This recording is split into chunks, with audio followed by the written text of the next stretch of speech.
Assalamualaikum teman-teman, jumpa lagi nih teman-teman. Ayo sama-sama kita carikan kepalanya Adit ya teman-teman.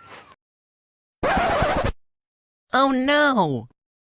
Salah dong teman-teman, itu kan Adel.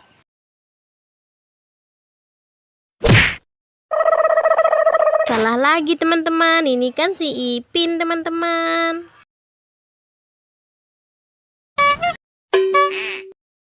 Wah, itu kan kepalanya Ijat teman-teman. Kita cari lagi ya teman-teman, sampai ketemu kepala Adit.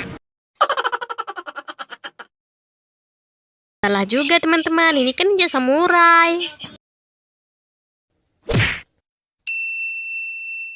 Akhirnya kita menemukan kepalanya Adit teman-teman. Terima kasih ya teman-teman sudah membantu. Jangan lupa like, comment, dan subscribe-nya. Sampai berjumpa lagi teman-teman.